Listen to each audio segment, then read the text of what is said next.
Okay, so we said that you can prepare acids by oxidation of alcohols. This alcohol has one R group, it's a primary, and based on the chapter on alcohols, we said primary alcohols are not oxidized to aldehyde alone. They can go up to the carboxylic acid, especially if you're using chromic acid, the primary alcohol goes all the way to the carboxylic acid. If you're using PCC, the mild oxidant, it stops at the aldehyde.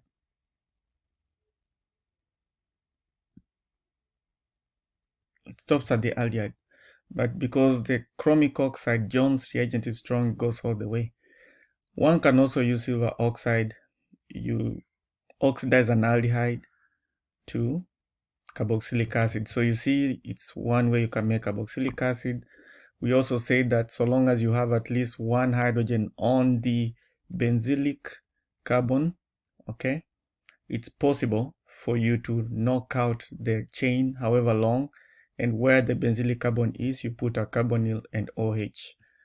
So this also can be oxidized. Okay, you have 3 benzylic hydrogens here. I only showing 1 out of the 6, out of the 3 here. So you at least have 1 benzylic hydrogen. So it's possible to oxidize it under these conditions to get the carboxylic acid. So remember, you can use potassium permanganate, you can use oxygen with cobalt, you can use Jones reagent to do that. Okay. So I also mentioned that you have to have an alpha benzylic hydrogen. Here there's no benzylic hydrogen. Do you see any hydrogen on there on this benzylic carbon? Benzylic carbon is a carbon bound directly to the ring. There is no hydrogen because you already have 4 bonds. So you don't expect this ring to have the carboxylic acid on the benzylic carbon. That will not happen because you are lacking the benzylic hydrogen. This process will not work. So instead, the carboxylic acid will form on the other side of the chain, but it's gonna steal a carbon from the ring. Okay, so that the circled part will have a carboxyl group on the carbon that was stolen from the ring. You get a carboxylic acid, yes, but it's not going to be part of the ring as in this case. You really have to have a benzylic hydrogen.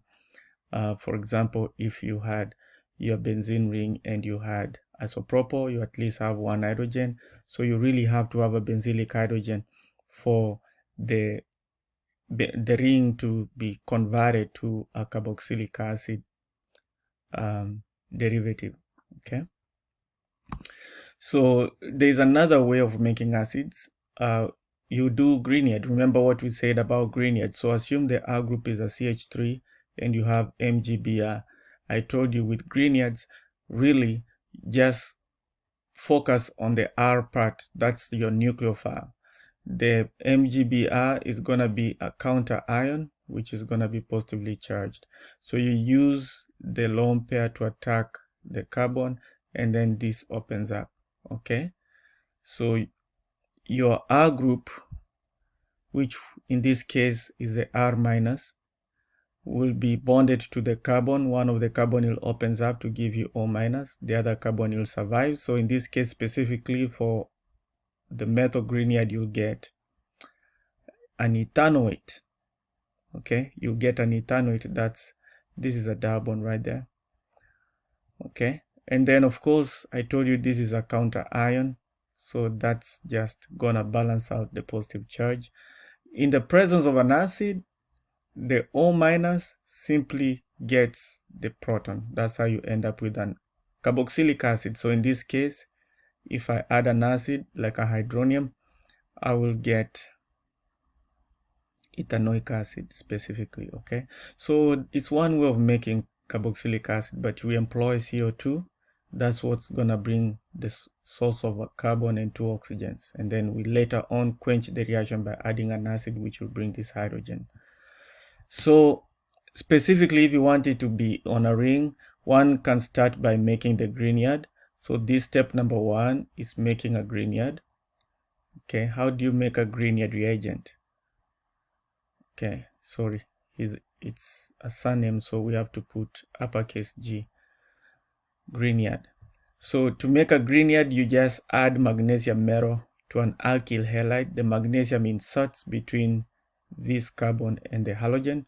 So now you have your Grignard reagent.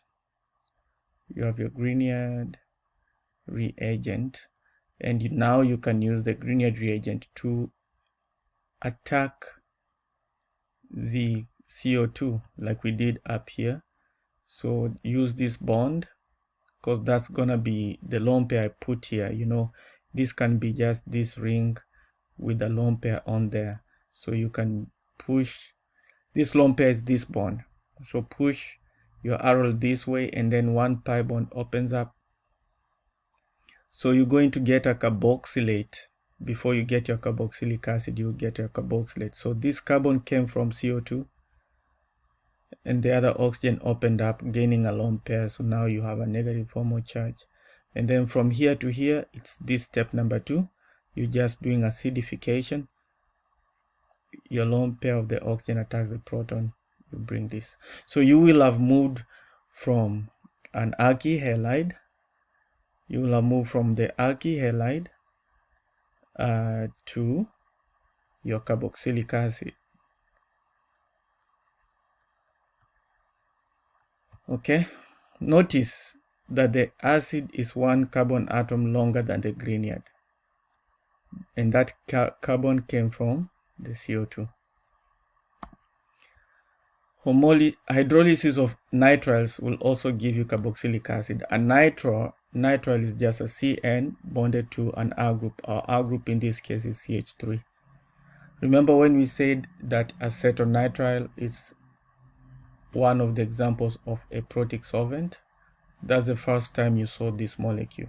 It's an aprotic solvent used for SN2. So if you add elements of water, it's gonna reach a point where the nitrogen will fall off as an amine. So simply put, the C triple bond N is converted to the carboxylic acid. So you can do it in acid catalyzed or in base catalyzed reaction. The mechanism will not be covered in this class. Just know that nitriles, this C can be converted to C double bond OH. Fair enough. Okay, so if this is an R group, the C pointed on, the C that I've pointed on will be converted to a carboxylic acid. That's all you need to do, because this CN now is the carboxyl group. The C is right here. The nitrogen is gone, the triple bond is gone. Instead, you have 2 oxygens and a hydrogen added.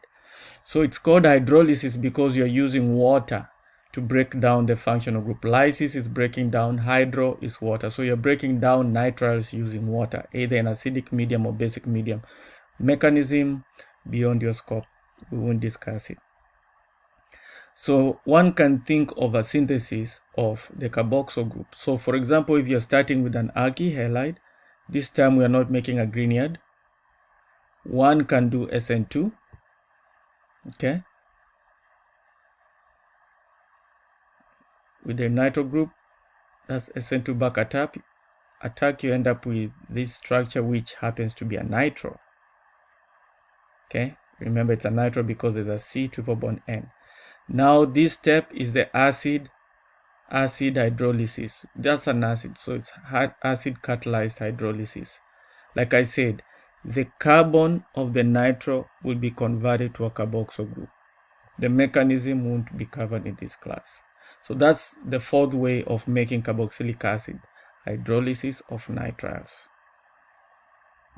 Okay. Next, we'll talk about nucleophilic acyl substitution in the next class.